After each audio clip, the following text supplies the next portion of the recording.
You're listening to the Hustled Up Podcast. We're Holly and Laura, besties since birth, cleaning business owners, multi-passionate doers, and founders of the Hustle Haven, a modern business education and networking collective built for fellow entrepreneurs who crave growth, support, and real connection. Now, we're your go-to girlies for the real side of entrepreneurship. We're covering wins, fails, and the messy middle. So come on in and let's talk branding, booking, burnout, and everything in between. If you're in serious need of tips, tea, total transformation, and that let's freaking go energy, you're in the right place. Grab your earbuds, turn up the volume, and let's hustle up.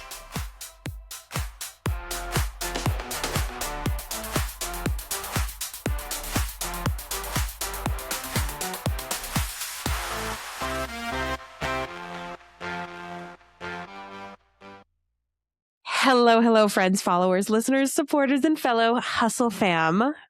Welcome back to another episode of the Hustled Up Podcast. We are your hosts. My name is Holly. And my name is Laura. And I'm so excited to be back. But as you may see, the studio's looking a little funky. We've got Chores and More representing today because we are in the middle of an office swap. We did mention this on last week's episode. And if you could see like what's going on around us, you would be like, girls, what is happening? But as they say in showbiz, the show must go on. And that applies to podcasting as well and just overall life in general. So here we are. And soon we will have the Together We Hustle sign back up. Things will be like a lot more normal, but we're making do with what we have. So we are here and we are super excited to talk today.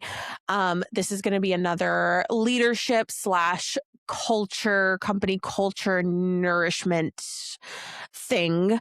We're going to be talking about the importance of meeting with your employees one-on-one. Okay. And it's actually funny because I was telling Laura, every job I've ever had, I only ever got pulled in when I was getting a write-up or for like a bad conversation or to be fired or scolded. And so if you're doing that, if you were like, oops, this is your sign to listen to this episode. You should be meeting with your employees on a semi-regular basis to check in with them. And this goes so much deeper than just evaluating, which we are going to cover that as well.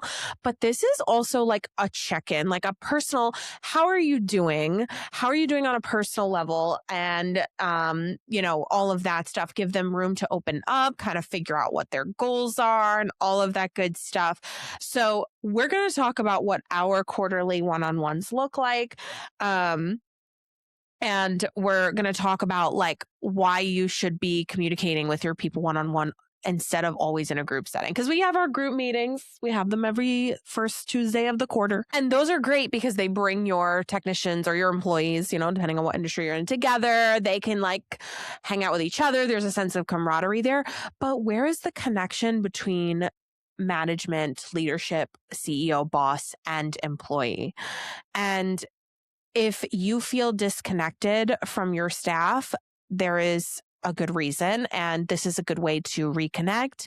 Make sure that you guys are all on the same page. This is also going to help reduce turnover.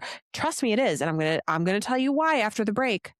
It's going to help reduce turnover. So let's talk all about employee one-on-ones and the importance of connection. We'll be right back. If you own a home service business and you are struggling to juggle quotes, invoices, client reminders, communications across every single platform, the works, you need to stop what you're doing and listen to me right now. Jobber has been keeping my business running smooth for years. I swear by it, and I need to tell you all about it. From managing 11 technician schedules to invoicing to automated client reminders and so much more, Jobber makes my life easy. This CRM has allowed me to truly work on building my business while keeping everything organized instead of chasing down paperwork. And here's the best part. As an official Jobber brand partner, I know I am still freaking out over this myself. I have a code that is going to not only get you a 14-day free trial, but 20% off for 6 months. Just head on to go.getjobber.com/Holly.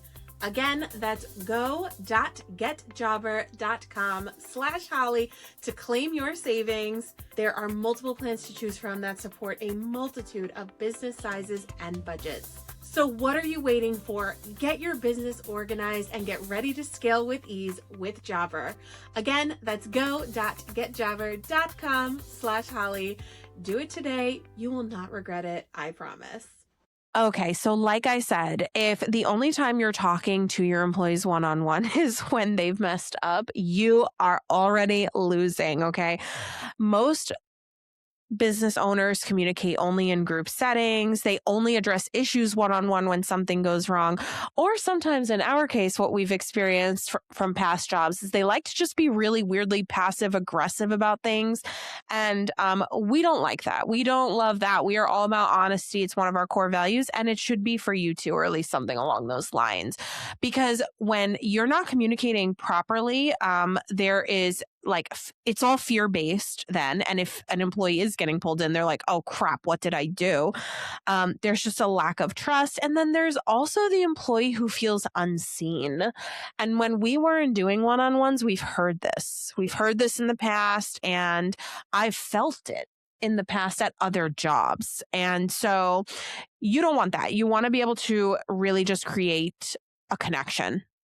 Yeah, it builds trust, honestly, too, because there's nothing I hate more than being at a job and wondering, am I doing a good job? Am I in trouble? Am I thriving? And if there's no meetings, you just don't know. And we were guilty of this. And this goes for every meeting, too.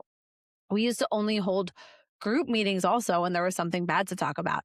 And it literally is creating fear within your employees. With our employees, for the most part, we still have a few anxious employees. When they see a one-on-one or a meeting or something on their schedule, they're not scared. They're not wondering, what did I do? They're just like, oh, okay, we have a quarterly one-on-one. That makes sense. Yeah. If we ever have a meeting outside the one-on-one, sometimes they're like, this isn't great. But they'll message and be like, what did I do? But even when you are holding a meeting, and this is kind of a tangent not on my notes, when you are holding a meeting to correct something or talk about performance improvement, there's a way to do it. There's a way to just be really radically candid, be honest, have receipts, you know what I mean? But you want to always be meeting with them. You want to be documenting things. And from a business owner standpoint, having these evaluations or these quarterly meetings really does help save you in the long run if ever there's an unemployment claim that you feel you shouldn't be paying out, or any kind of just Department of Labor stuff. You always want to have as much as you can documented, even if it feels like it doesn't need to be documented. So I think that that's also a really important part of the conversation today, is talk about from a business owner standpoint, just keeping yourself as the business owner protected as well. Yeah, you definitely want to keep yourself protected. And you also want to, this kind of goes back to what we talk about all the time with being proactive instead of reactive. Because if you're not having these check-ins and then there is a small problem or a small issue and it's not addressed, it's going to snowball into a much, much bigger issue. So having these meetings, it's going to prevent something huge, or it's going to prevent something from turning into something huge. Yes. Because you're stopping it before it gets big. Yes, exactly. And I think that, and I love this too, you're able to catch, which we have done, when someone is going through something personal, when there's a little bit of burnout there, or even things like if they're unhappy with their paycheck. Yeah. So something we love to talk about, and because our industry, it's not like they're put on a salary and they're making the same thing every week, every day. It's different. It depends on their schedule and what, where how many hours they work and all of these things. So we love saying, okay, how are you feeling about your paychecks? Are you feeling happy? Because an employee might not always tell you. A lot of employees feel weird asking for more money or more work or raises or whatever the case may be. And so it's important to leave that line of communication open when it comes to money, because for you, it seems like, oh, well, they haven't complained about the amount of hours they're getting. But inside, they might be like, if they don't fill up me soon, I'm going to have to quit. And then there you go. You got somebody out the door. So that's why these are so important in terms of retention, because not only are you catching things before they do become a problem, or minor problems before they become huge problems, but you're also just allowing them to feel seen and heard. And a lot of employees will leave a job where they don't feel seen and heard. Yeah, absolutely. And I got feedback recently, actually. I forgot who it was from, one of our employees, after the quarterly one-on-one was done. It was the first quarterly one-on-one we had with him. And he was like, wow, thank you for this. And I was so taken aback by that. I'm Yeah. like, thank you. And he was like, this was so thorough. And not all of his quarterly one-on-one grading was good. There was quite a few things where I had to be like, listen, we need to see major, major improvements in this. But he felt so good because we did compliment the things he was doing well and acknowledge his hard work. But also now he has a clear roadmap of, okay, what do I need to do to stay in this company? What things do I need to improve to get more hours, maybe get a leadership position? So now they have a roadmap and there's no guessing. Like there's nothing worse than, like I said in the beginning, guessing, am I doing a good job?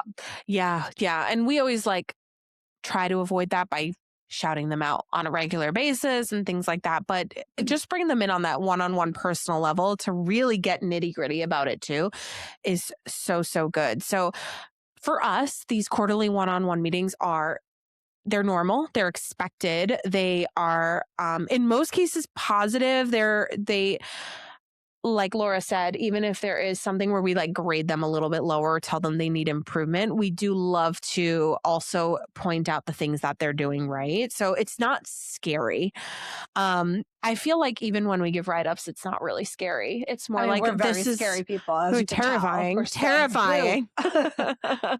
Yeah, but we say this is because we know you can do it. We know you can do better, and that's why we're talking to you about this. So even if you do need to bring up some not so great things at your quarterly one-on-ones, and they just feel a little bit more collaborative instead of just purely. I dropped my microphone. Oh no! Instead of just purely corrective, if that makes sense. So we have our own little strategy for these meetings, and we're going to give you a little peek behind the curtain. Spilling all the tea, giving all the secrets. A little bit of a secret. And if you ask me nicely, I may be willing to share a little free documents about how you can structure your quarterly one-on-one. So just free is my favorite price. Yes, exactly. So if you love me and you want it, why don't you slide into the Hustle Haven DMs on Instagram? I love that. Hustle Haven LLC. Anyway, we're going to move on. So we have basically a self-reflection aspect. And we do this twice a year. We don't do it every quarter because that just feels a little redundant at that point. But we do it twice a year because things can change in 6 months. Oh, yeah. A lot can change. A lot can change in 6 months. In fact, a lot can change in 3, but even more can change in 6. So we ask them to fill out a Google form that has them basically give us a ton of information about self-reflection and how they feel about not only work, but like how things are going at home. So we ask them things like, what are your goals for the next year? What are your goals in like your long-term? What's your long-term 5-year goal right now? How are you doing on a personal level? How is Chores and More doing? Is there anything our company can do to be better in general? So like sometimes they'll give us really cool like little suggestions about things. I think one person, this was a while ago, said to get more involved in charitable work with shelters, and it's been on my brain ever since. But things like that. So you can really open the floor to them to talk about how they're doing on a personal level, but also like how they're kind of feeling about you, about the job. And it sounds scary because to a degree, you're asking them to evaluate you and your company as well. So that's again why this feels so collaborative. You guys are kind of going back and forth here. It's not just a one-way street. It is in fact a two-way street. And so we love that. And then we also have them, which this is pretty cool, we have them rate themselves in some key areas. Things like, what do we have them rate themselves in? Job knowledge, overall work quality, attendance, punctuality, taking initiative, problem solving. Problem solving. There's a whole bunch of things we have them rate themselves on. Yes. And what we do is we rate them. Now, we do this before we even read their form so that there's no like, oh, they rated themselves this, I guess I should do that. It takes all the bias out of it. Takes all of it out of it. I don't even read it before I start doing it myself, like doing our ratings ourselves. But we will rate them in the same areas. And then we'll say why. And what we also do is we gather all of their statistics because you want this to be numbers focused, right? Yeah. So when you are evaluating them, you want to make sure that you have your receipts. That's very Gen Z of me. No, it's true. Come with the receipts. Come with the receipts. Baby. Exactly. So you want to say, hey, listen, you had 5 complaints, 5 compliments, great balance, but we need to see your compliments outweigh your complaints. Like things like that, because then it's like, oh, I feel like you had a lot of complaints and I feel like you need to do better in that regard and blah, blah, blah. No, this is the facts. This is what you had. This is what we need to see next time in terms of those numbers. Yeah. And it really does take that emotion out of it.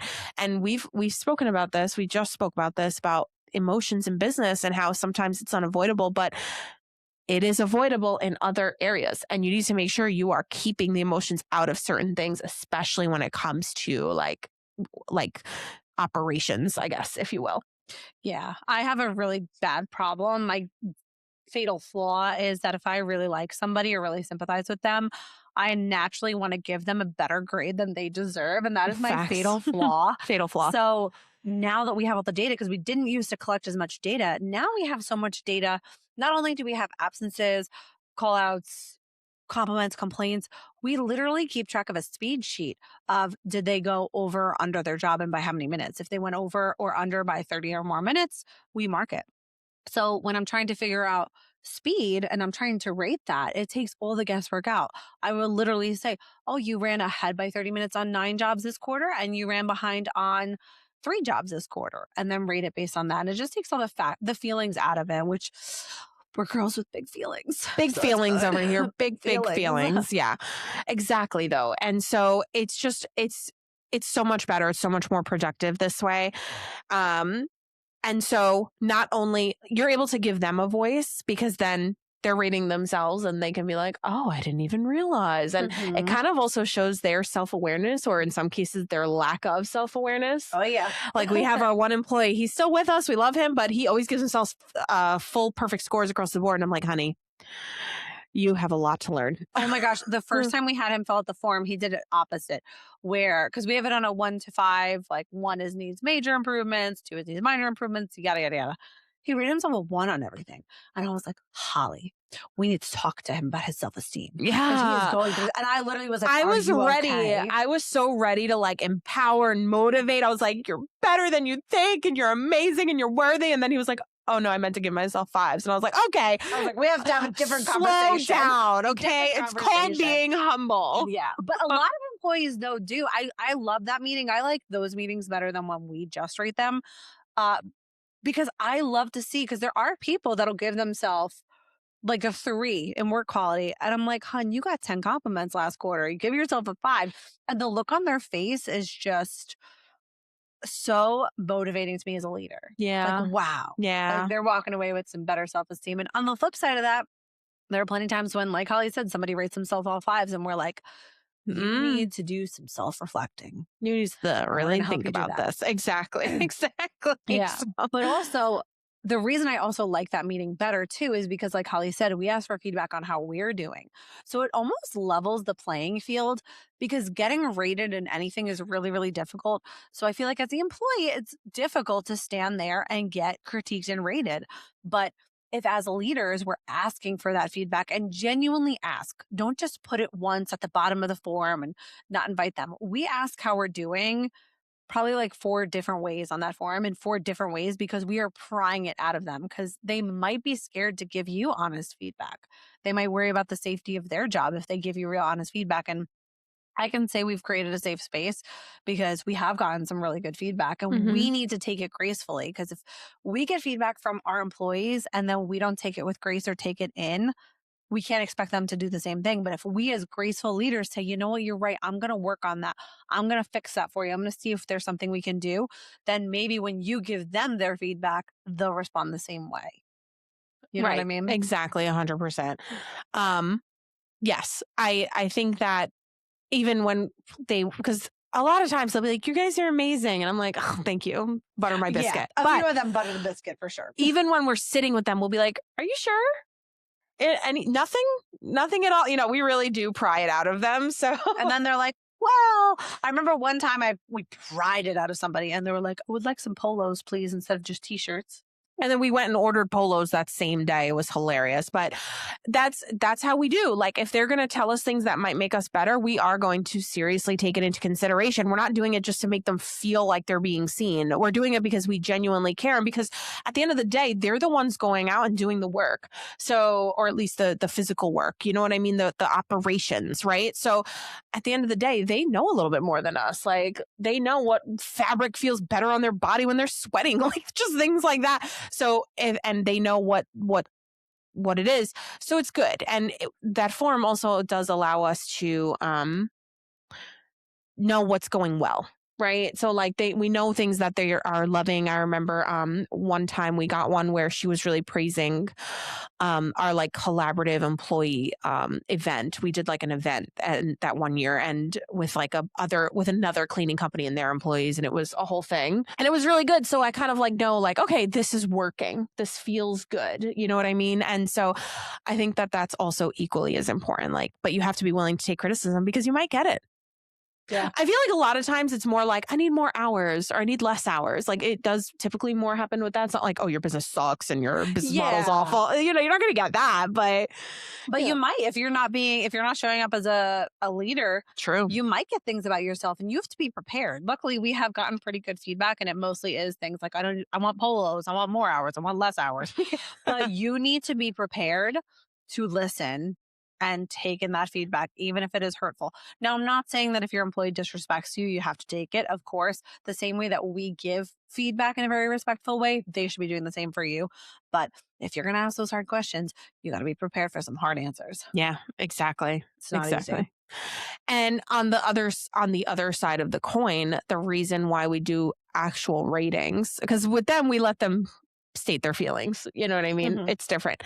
With us as the employer, we need to make sure we are using statistics when we are doing, you know, their evals and just their ratings in general, because it removes the bias. It eliminates the you're picking on me mentality or the you don't like me mentality, keeps things fair, keeps things consistent. Because at the end of the day, and we did this with our group meeting too last quarter, but at the end of the day, it's never personal. It is 100% about patterns. And that is what you need to focus on when you are evaluating, meeting, critiquing, like all of that stuff. You always want to make sure you have observed patterns and that you have recorded them and kept them documented. Another really beneficial thing that we haven't touched on is how this affects your company culture. Because if you're not meeting with your team members individually, well, first of all, meeting individually allows for a safe space, because I don't know about you, but I don't like being called out in front of a group. Like, hell no. Hell to the no. Dealt with that at previous jobs that we worked together. I've been called out in front of a large group and it doesn't feel good. So it's nice because if you're only addressing things, let's say you are being that passive aggressive leader and you're just waiting till your big quarterly group meeting and you're like, you know, a lot of people have been doing this, or a lot of people have been doing XYZ or showing up late and this and that. And I'm talking about when it's, because obviously we talked about our January meeting. That was a company-wide issue. We had company-wide issues that were literally everybody across the board that we needed to bring up. But if you're bringing up little problems here and there, but you're addressing the group and not the individual, you're going to create drama. You're going to create gossip, because everyone's going to be wondering, well, I show up late every day. Who's showing up late? Is it you? Is it you? And you're going to create this literally drama-filled work environment. And we do not tolerate drama. We do not tolerate gossip. Listen, at the end of the day, there is a good chance that your employees are going to have private chats with each other. They're going to want to exchange phone numbers and be friends, and that's great. But you want to make sure that the environment doesn't turn toxic. And I think sticking to these quarterly one-on-ones is really going to help create that company culture that we're all striving for. Yeah, because you also have to remember, and I struggle with this, and I struggled with this back in the day, and I still struggle with it today, is like 2 or 3 people could be having an issue, and then all of a sudden I'm resenting the entire staff. Yes, that's so true. It's not the case ever. I don't think it's ever been the case that every single person is dealing with the same exact issue. So you cannot take out that frustration of 2 or 3 people maybe rushing at their jobs or something on everybody. And then all of a sudden you're posting in daily chat, you guys need to slow down and blah, blah, blah, in your group chats or whatever. It's called daily chat on our end, which is why I said that. But you know what I mean? Like, you have to remember that just because a few people are dropping the ball or one person is dropping the ball, that doesn't mean that it's a company-wide issue, and it needs to be addressed privately with the people who are the ones messing up. So, because like Laura said, all of a sudden people are like, well, who's doing that? And we've had that issue where we will drop, even if it's just like a reminder, like, reminder, your timesheets are due by this time. They'll walk into the office and be like, who's not submitting their timesheets on time? And I'm like, you need to relax. Okay. It's just a reminder. But if you do have people doing that, you need to avoid it. Say, oh, like, everything's fine. You don't need to gossip with your good employees about the ones who are falling short or anything like that. Nobody needs to know anything. If they want to know, they can reach out to each other privately and do whatever they're doing. But at the end of the day, I think it's very, very important to keep yourself separated from that. Yeah, don't give into the gossip, because it might be tempting to say, oh, especially with the employees you're close with, but don't give into it. You might even deal with that at a quarterly one-on-one, especially if you are someone who comes off as trustworthy.